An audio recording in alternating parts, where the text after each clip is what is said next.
man, I appreciate it, man. I want to give you 3 quick perspectives because I know you had a lot of other people calling.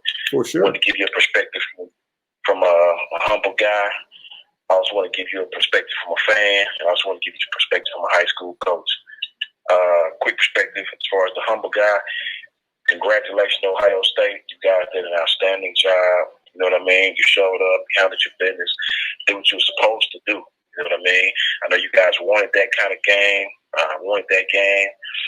Revenge factor and emotion carries a lot in college football. Trust me, it does. I think this is the game that people wanted to see. Bama and Ohio State. You guys shut everybody up, and that's what you're supposed to do. You know what I mean? Give you a quick perspective from a coach.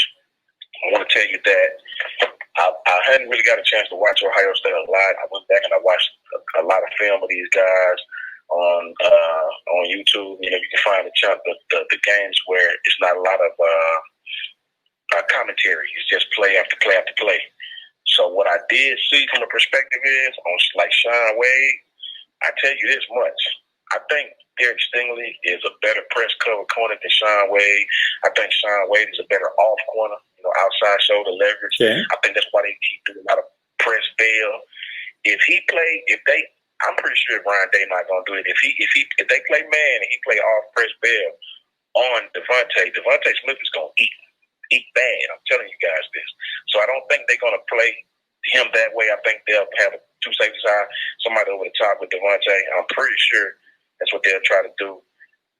Also, what I did see, they was killing Clemson offensive line, man. But when I really look back, I don't think Clemson's offensive line is the best in the ACC, much less game. I think North Carolina's line is better than theirs when I really watch. I'm sorry, what did you say? I'm just interested to hear your take. Keep going. I think North Carolina's offensive line was more physical in the run game. I think there was better pass protectors. I don't think Clemson's offensive line was the best in the ACC, so I seen those guys was eating. I did really what I did was what I was shocked about from Ohio State that I did not see from those guys. I really enjoy how they attack downfield. I've seen those guys try to do that in certain games, and it's like they were kind of up and down. But to those of us that know the game, it wasn't about them being bad or good. They just hadn't played a lot of games, so you go through those kind of things. You know what I mean? You go through the ups and downs and the trials and tribulations of learning how to, get in rhythm and things of that nature, because practice can only show you so much stuff. I want to say that I really respect the fact that these guys come out, they manned up as far as on the outside coverage and the receivers with Clemson. They made Clemson receivers try to get off press. And I really hadn't seen nobody challenge Clemson like that all year. Even Notre Dame. Notre Dame sort of played Clemson the way they did us tonight. They would show press, but then they would back off. I like the fact that Ohio State's corners got in their face and was physical with them. It's kind of reminiscent of what they did to them last year with T. Higgins and them. Nobody challenged those guys like that. And Ohio State challenged them. And they made it very, very tough for Trevor Lawrence to get the ball out of his hands quick. I think the Ohio State for us, just being a Bama fan, is a better matchup for us than Clemson is. You know what I mean? I know our defense has been shaky, but to all the Ohio State fans, Alabama's defense is actually, believe it or not, better than Ohio State's. I know it don't look like it because of the offenses we play. Look it up. Alabama's total defense is ranked 19th. Ohio State is 22nd. You know, you can look against the run and against the pass. Now, one thing that do worry me about Ohio State, I really am worried about their offensive line, not necessarily from tackle to tackle, but from the interior, from guards, center guard. Trey Sermon eat right there. What I mean by eat is that's where he gained most of his yards. They attack you, and our middle linebackers, man, is not played well. I think Dylan Moses is still hurt. I don't think dude is all the way healthy because I see him, and he's so tentative. His gap integrity is terrible. You know what I mean? And what happened is Notre Dame started attacking him when he would have to come out on the tight end. They would attack him, and I think Ryan Day's gonna do the same thing. I think that's why Coach Saban was upset because we let them march right down the field. He took his foot off the gas too early. You know what I mean? And you let them march right down the field and score that late touchdown. I think that kind of peed him off a little bit, as he did me. I think this is the best game for Alabama. I think Ohio State came out with great energy. It's going to be interesting to see if they keep that same energy, for the revenge and things of that nature. Because Coach Saban not going to let Alabama players say nothing ridiculous. Just like Ryan Day's not going to let his players say nothing ridiculous. Yeah. I don't think it's going to be that kind of a game. I think this is the game that most of the fans wanted to see. I know the Bama fans wanted to play Clemson because of what they did to us in the past. Sort of the same reason why you guys want to play them. But I think this is the game, honestly, that the fans have been wanting to see for a couple of years now. And lastly, my take as a fan, you know what I mean? With all due respect to all the fans in the chat, I love Mark. I'm going to ruffle your feathers real quick, respectfully. I keep hearing about this 2014. Let me explain something to you guys. The freshmen on both teams were 12 years old then. Means absolutely nothing. You know what I mean? 2014, there's not one player left on either team from that. We respect the fact that you guys did 2014. It's a great Ohio State team. Tons of talent. One of the best college teams ever. Respect those guys, right? But I can assure you, these seniors for Bama came back for one reason. You will face a team on Monday night that you have not faced all year. Clemson wasn't able to attack you 3 different ways.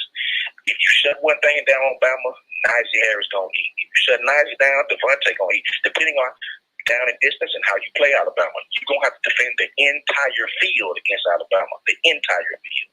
You know what I mean? I think that's what's going to be a big, big, big deal. I don't think Ohio State has seen a team that they can control as far as all facets of the game. I think defensively, you got to pick your poison. I think if you play man against Alabama going to score 30 in one half. I can promise you that. I think if you don't play man, you play off, I think Najee Harris is going to eat. So either way, that may be true, but Alabama has to stop Ohio State on the other side as well. You know what I mean? Alabama's not going to load the box with Trey Sermon. I can tell you that now. They're not going to do that. They're not going to load the box like that. They're going to play man outside. They're going to play sound gap control, and it's going to be up to the middle linebackers to do what they do. I don't think we faced the running game quite like Ohio State this year as far as coming off tackle. Notre Dame tried it, but Notre Dame didn't have really the offensive weaponry to, if they got behind, to keep up. I think Notre Dame's offensive line is really, really, really aggressive. I understood what they tried to do, go on long drives, keep the ball away. I've seen some people in the chat like, well, Alabama only scored 31. You got to know the game. They went on an 8-minute drive. Sure. I'm sorry, Mark. Sure, absolutely. Notre Dame, the one scoring drive that they had, they played it to perfection. They were eking out first downs, and that's what they wanted to do, of course, the entire game, but they were only able to accomplish it the one time that it was still in meaningful time, a meaningful part of the game. Yep. Exactly, man. And I think it's going to be a really, really, really great game. I think this is the game people want to see again. But I really, really think, do, not just really being a Bama fan, I'd rather play Ohio State because, remember, matchups make fights, man. Styles make fights. Mm-hmm. And I think with Ohio State, their strong points, I think that's what I'd rather face than somebody who just spread it all over the field, just throw it all over the field. I'd rather face a team that's powerful because I think that kind of is more in our wheelhouse, even though we're not the Bama of old when it comes to up front. I think I'd much rather face that type of team like Notre Dame, but more talented at the quarterback position. I just think it's going to be a great matchup, man. I can't wait for it. Coach Saban, he was upset with the defense tonight, and not necessarily how they played. When you really look at it, they gave up 7 points for 90% of the game. They gave up a cheap touchdown at the end. But I will say, our middle linebackers has got to step up, man, in this game. We can't allow Ohio State to run off tackle like that, run off guard like that, get 5 yards here, 6 yards here. I think that's their game. And then right when we want to squeeze a safety down the box, they'll pop you and play action over the top. So as long as Alabama can keep 2 safeties high, I think we'll be all right, man. But it's going to be a great game. Once again, congratulations to Ohio State. Congratulations to all Ohio State fans. And lastly, you about to face Bama, baby. We hungry. You about to face Alabama. You about to face Bama. Appreciate the call, man. Thank you for taking my call. Absolutely. I appreciate you, man.